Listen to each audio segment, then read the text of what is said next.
Hello everyone and welcome. We're here in Yeshivat Chut Shel Chesed under the guidance of Rabbi Shalom Arush, and today we continue the story of the Cripple. This is a story about a son. He could not walk and he decided to go into the business world after his father passed away, and he ended up finding very interesting things along his journey. He got robbed. He lost everything. He was crawling on all fours on the floor, surviving from the different greenery around him until he found a beautiful diamond. And the diamond said that it could take you to every side of the diamond had a different power. One of them said it'd take you to a place of 1,000 mountains. One of them said that it could take you to a place of different paths. And he went to that path, the way of the paths, and on that way, he had the dust that was able to heal his feet, and that was the dust that healed the moon. Now he made up his mind after he brought about the rectification of the robbery, that they gave him all the treasures and they got rid of the chief robber. The ex-cripple then made up his mind to go to the 2,000 mountains. That's the place where the moon had mentioned, to see what goes on there. This was a place of demons.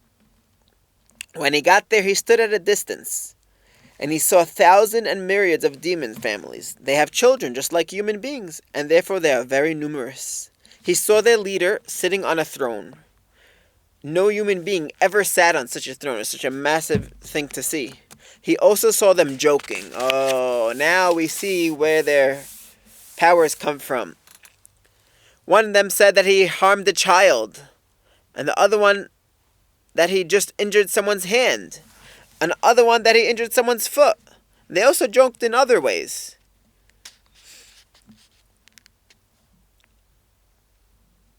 A lot of our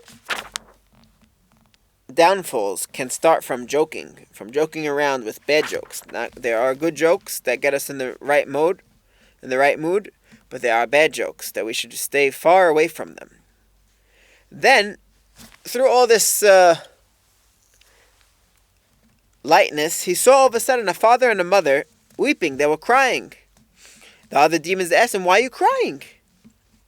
He said that we had a son and he would take trips along the way and he would return at a certain time, but he disappeared and he's not returned. So they said, come, let's go ask the king. Maybe the king has any power to bring your son back.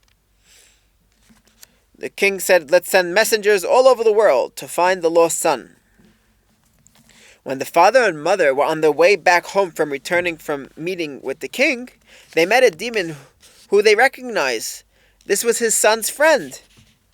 Now they see that he is alone. "Why are you crying?" asked the friend. They said, "Where's your friend? Where's our son?" He said, "I'll tell you the story.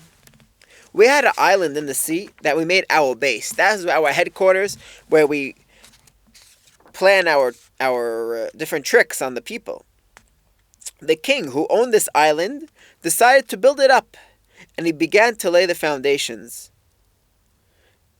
A real human king wanted to take over their territory. I said, let's go and hurt the king. And with that, they took away the king's strength.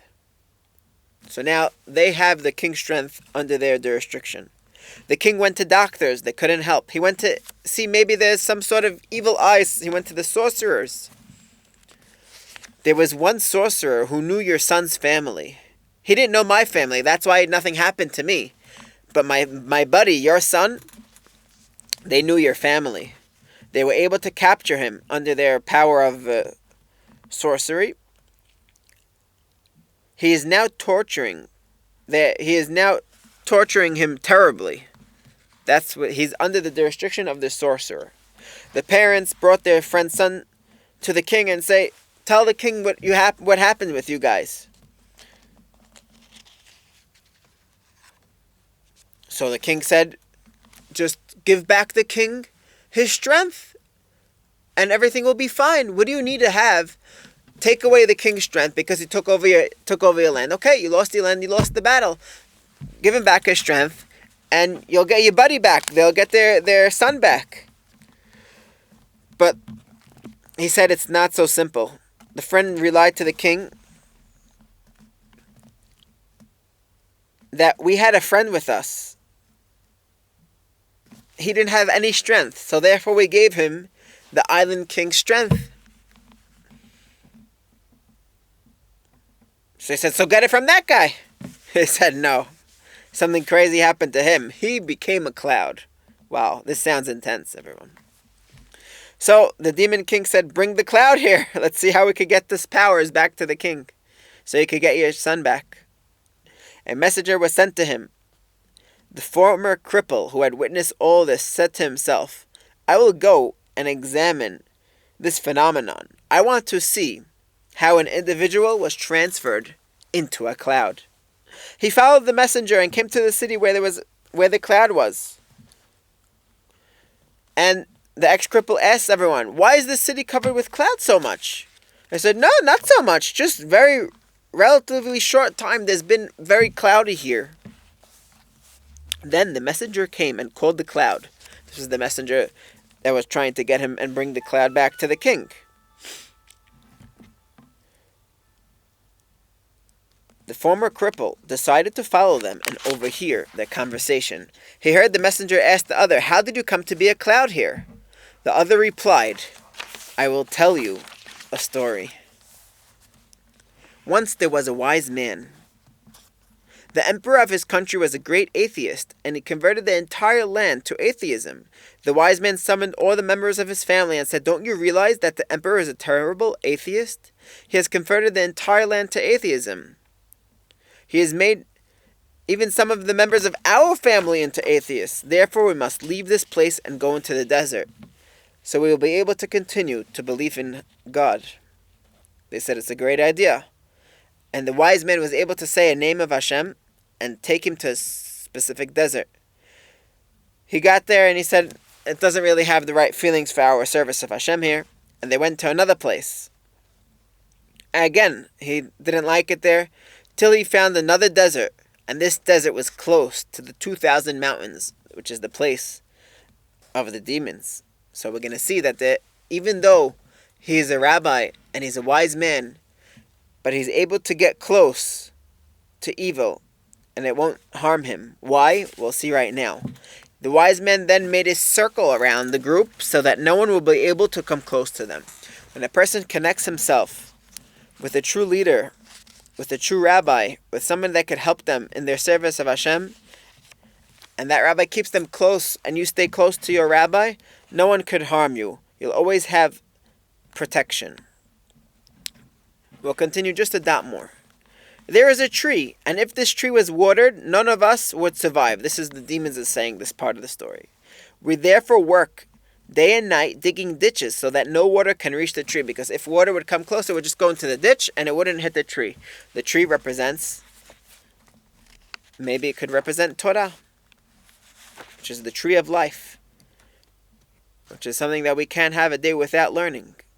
No matter how little it is, it's very important. He says, why must you dig day and night?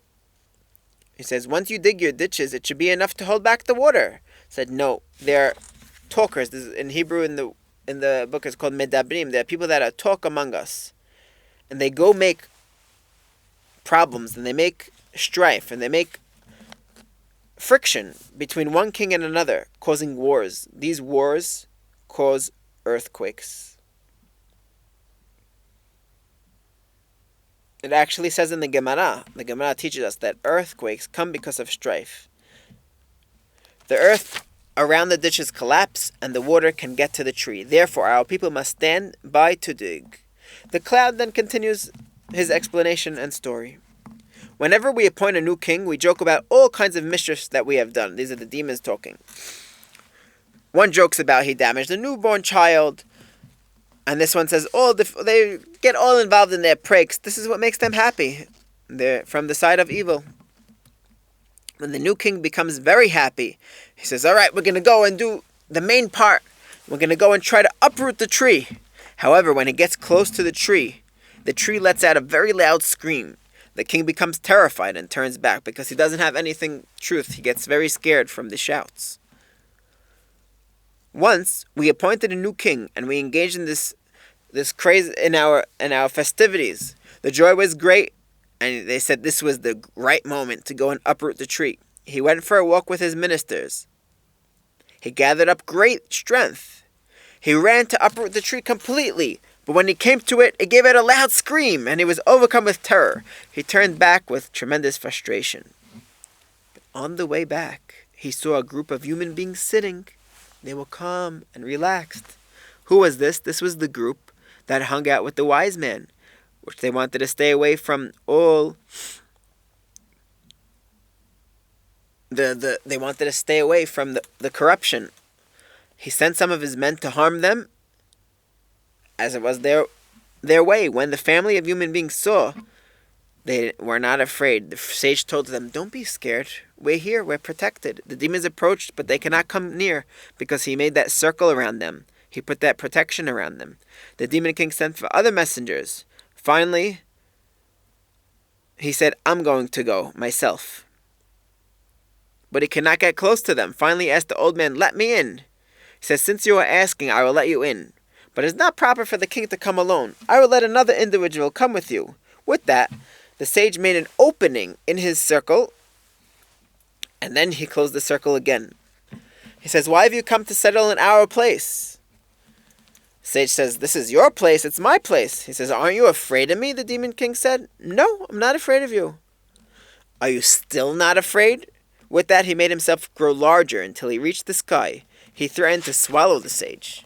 He says, "I'm not afraid of you at all. But if you want, I will make you, the demon, afraid of me, the sage." With that, the sage recited a short prayer. Dark clouds appeared, and there was a loud thunder. Thunder has the power to destroy the demons. And all the royal ministers who had been accompanying the demon king were killed. The only survivors were the king and the other one who was with him inside the circle. The demon king begged the sage to stop the thunder, and it stopped. We'll stop here for today, but we see that all the evil in the world, all they want to do is stop the tree from getting watered. They want to stop Torah learning to continue, and it's our job to fill that void. It's our job to connect ourselves to those wise men that keep us in their circle, in their proximity. Ellie asked me to give a small shout out. Everyone outside of Israel, in America, Miami, New York, wherever you're hanging out, you'll have an opportunity to stay in the close proximity of Rabbi Arush coming up. He's giving a tour in America. Take advantage of it. Get close to him. Be a part of his circle. Try to follow his advice. And you'll be saved from all the demons, that we have, things that bothering us, things that torture us. And to realize that they could, in a blink of an eye, they could get out of our life. Like the sage, he was able to bring about the thunder and destroy all the demons except for the king and the other one that was stuck inside his circle. Interesting to note that it's similar to, if you remember in the beginning of the story, how the cripple, he put the dust and everyone went and they killed each other because they were full of righteous, and the only ones left were the real robber and his head henchman. Similar here. Also you have here the demon king and the other guy left inside of him. So Hashem should help us, that the stories of Rabbi Nachman help us to accomplish what they're supposed to accomplish. We just say small little things to try to help us, to give us a little bit of a direction in life, a little inspiration. But really these stories are really, really big secrets. As you see, this story is very interesting, how the sky became a cloud. But Hashem knows that we're trying to get close to Him, and we want to wake up from our slumber, and Hashem will help us that these stories do just that for us. Thank you for watching. See you again next time.